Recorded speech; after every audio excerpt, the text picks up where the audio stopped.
اما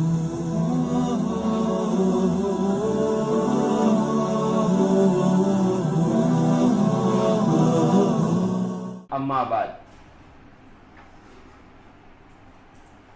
جو عنوان چل رہا ہے وہ حضور پاک صلی اللہ علیہ وآلہ وسلم کے نکاح پر چل رہا ہے۔ حضور پاک صلی اللہ علیہ وآلہ وسلم نے کتنے نکاح کیے، کس عمر میں کیے، کس سے کیے، کیا حکمتیں تھیں۔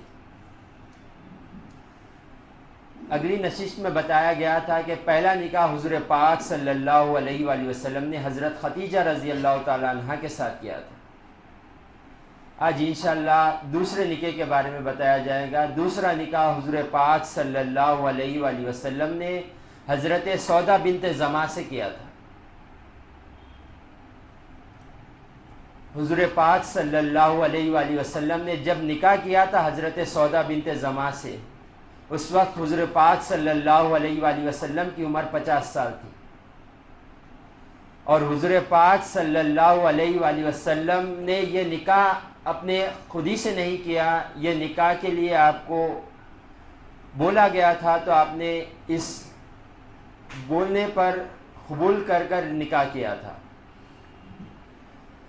حضرت سودا بنت زمعہ رضی اللہ تعالی عنہ جو تھے وہ خاندان قریش سے تعلق رکھتے تھے، اور آپ کا پہلے نکاح آپ کے چچیرے بھائی سے ہو چکا تھا، اور آپ کو اللہ نے یہ شرف بخشا تھا کہ ابتدائی اسلام میں ہی آپ نے بھی، آپ کے شوہر نے اسلام قبول کر لیا تھا۔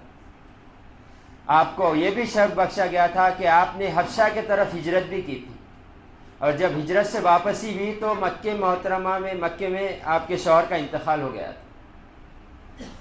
ہمیں یہ جاننا چاہیے کہ حضور پاک صلی اللہ علیہ وآلہ وسلم نے کتنے نکاح کیے اور کیوں کیے، اور اس کے پیچھے حکمت کیا تھی۔ اور جو حضور پاک صلی اللہ علیہ وسلم کی جو ازواج ہے یہ تمام مومنین کے مائیں ہیں۔ اللہ تعالیٰ قرآن میں فرماتا ہے یہ مومنین کے مائیں ہیں یہ، اس لیے حضور پاک صلی اللہ علیہ وآلہ وسلم کے وصال کے بعد کسی کو نکاح کرنے کا حکم نہیں تھا ان کے ساتھ۔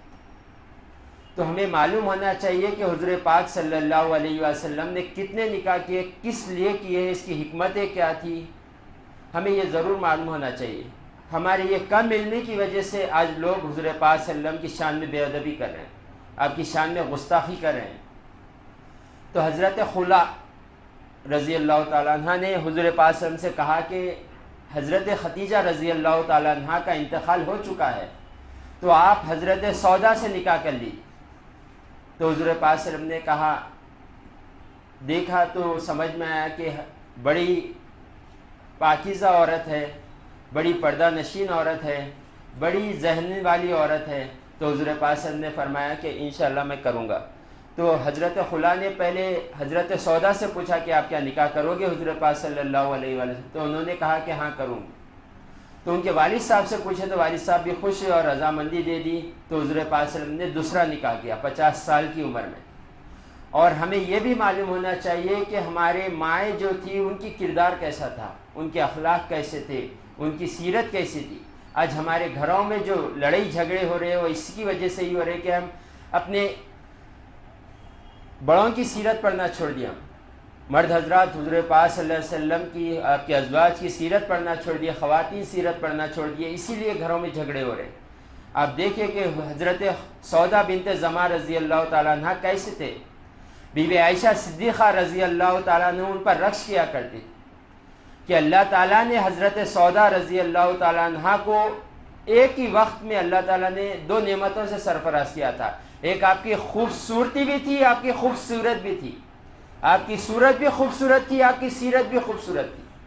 بی بی عائشہ رقص کیا کرتے تھے، تو ہمیں چاہیے کہ ہم بھی رقص کریں۔ کسی کو کچھ نعمت دکھی، کسی کے اوپر اللہ کی انعام دکھا ان کے اوپر، کسی کے اوپر اچھے کپڑے دکھے، کسی کے پاس اچھی گاڑی دکھی، کسی کے اوپر بنگلہ دکھا، کسی کے پاس اچھے اخلاق دکھے، تو اس پر رقص کرے، اے اللہ تو نے اسے نعمت دی، مجھے بھی نعمت دے۔ آج ہمارا عالم یہ ہو گیا ہے کہ ہم رقص کرنا چھوڑ دیا، ہم حسد کرنا شروع کر دیے لوگوں سے۔ یہ حسد انسان کو دنیا میں بھی رسوا کر دیتا ہے اور آخرت میں بھی رسوا کر دیتا ہے۔ دیکھیں ام المومنین کا کیسا اخلاق تھے کہ آپ کبھی بھی دیکھتے بی بی عائشہ صدیقہ رضی اللہ تعالیٰ تو رقص کیا کرتے تھے۔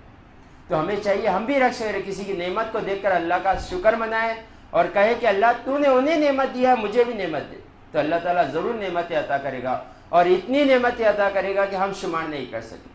تو بی بی عائشہ فرماتی ہے کہ آپ کو اللہ نے خوبصورتی بھی عطا کی تھی، خوبصورتی بھی عطا کی تھی، تو ہمیں چاہیے کہ ہم اپنے دیکھے کردار کیسے تھے۔ اور آپ کے پردے کے بارے میں آتا ہے کہ آپ حج کرے، جب آپ کے پر حج فرض ہو گیا تو آپ نے کہا کہ میں حج کے لیے فرض حج کر لیے، اب میں گھر کے باہر نہیں نکلوں گی حتیٰ کہ میرا جنازہ گھر کے باہر نکلے گا۔ راوی کہتے ہیں کہ آپ جب حج کر کے گھر میں داخل ہو گئے تو اللہ نے آپ کی دعا قبول فرمائی، آپ کا جنازہ ہی باہر نکلا گھر کے اوپر، اتنا پردہ آپ کا۔ ہم آج دیکھیں ہمارے آج مسلمان عورتوں میں کتنے پردے کی بے حرمتی ہو رہی ہے۔ آج ہم بازاروں میں چلے جائیں، مردوں سے زیادہ عورتیں نظر آتی ہیں بازاروں میں، اور بازاروں میں روڈوں پر نقاب اٹھاتے ہوئے کھاتے ہوئے نظر آتے ہیں۔ ہم یہ اپنے آپ سے کر لیتے ہیں، پہلے ہم اپنی کوئی اسلامی احکام کی کوئی قدر نہیں بتاتے، جب دنیا اس کے اوپر پابندی لگاتی ہے تو ہمارے بڑے زور شور سے نعرے لگنا شروع ہو جاتے۔ ہم جب پردہ نہیں کرتے، ابھی لا بن گیا ہے کہ پردہ نہ کریں گے، اسکول کو پردے کے بغیر آئیں گے، اس کے اوپر ہمارے زور و شور سے پکارے شروع ہو جاتے۔ جب پہلے دیکھا جاتا ہے تو روڈ پر بازاروں میں بے پردگی، روڈوں پر کھانا پینا پھرنا، حد سے زیادہ بے پردگی۔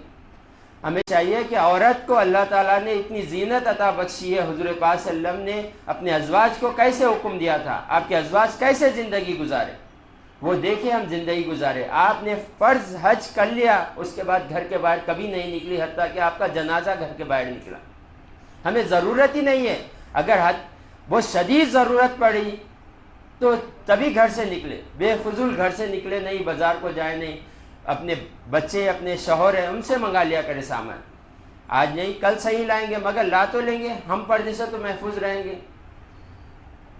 ایک بزرگ کی بیٹی ان سے پوچھی کہ اے ابا جان بتاؤ میں کتنے حصے پر پردہ کروں، میں کتنے حصے پر پردہ کروں؟ تو بزرگ ایک پیارا جواب دیتے ہوئے کہا کہ اتنا حصہ کھلا چھوڑ دو جتنے پر تم عذاب برداشت کر سکتے، وہ اتنا حصہ کھلا چھوڑ دو جس پر تم عذاب برداشت کر سکتے۔ آج ہمیں کانٹا چھپ جائے تو برداشت نہیں ہوتا، تو جہنم کے کیلے کیا برداشت ہوگی ہم؟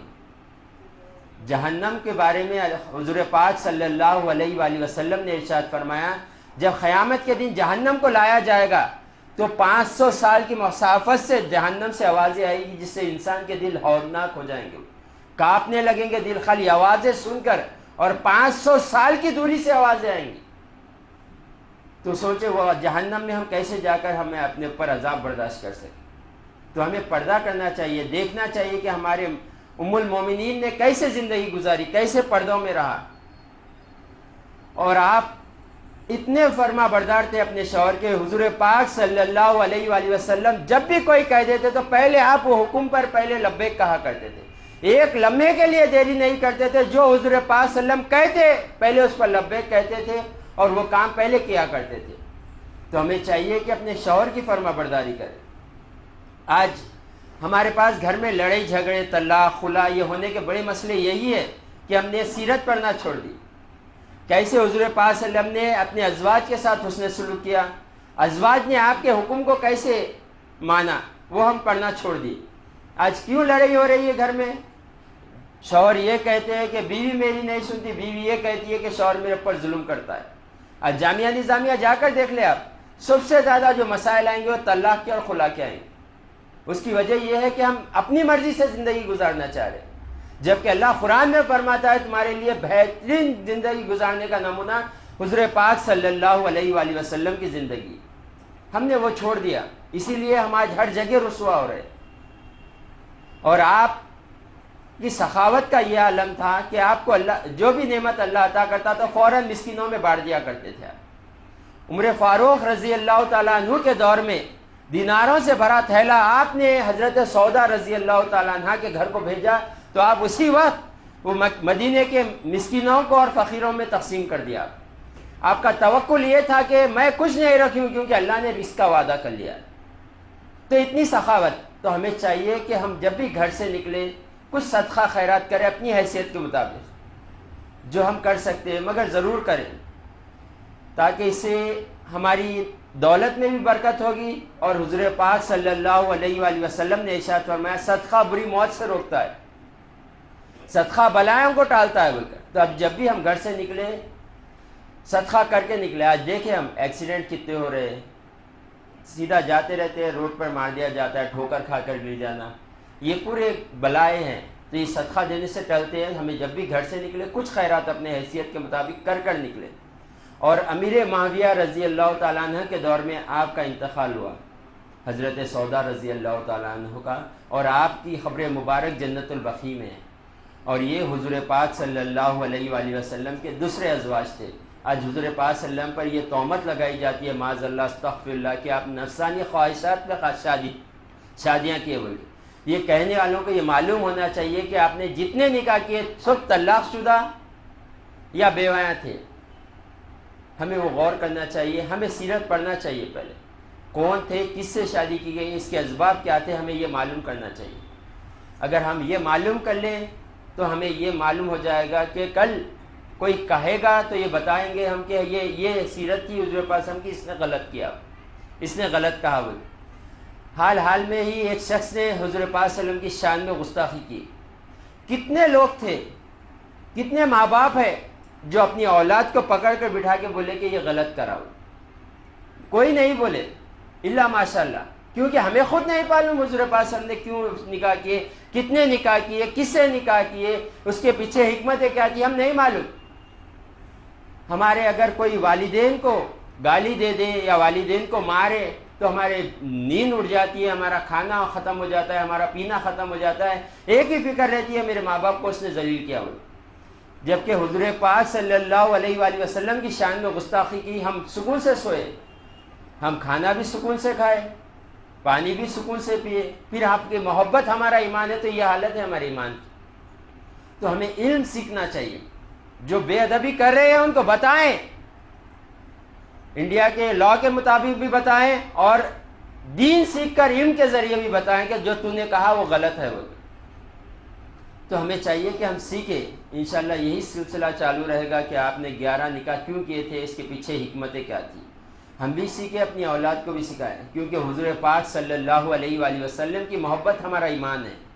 اگر ذری بھی ہم آپ کی محبت ہمارے دل سے نکل جائے, یہ بےہودہ الفاظ, بےہودہ باتیں سن کر ہمارے دل میں کہیں ایک کجی پیدا ہو جائیں, ہمارے ایمان سے خارج ہو جائیں گے.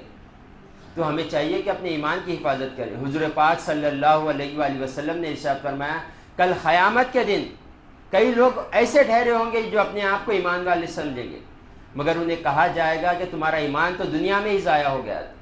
تو ہم اس سے بچیں, اپنے آپ کو بھی اپنے گھر والوں کو دین سکھائیں, اس پر عمل کرنا سکھائیں. وآخر دعوانا ان الحمد للہ رب العالمین.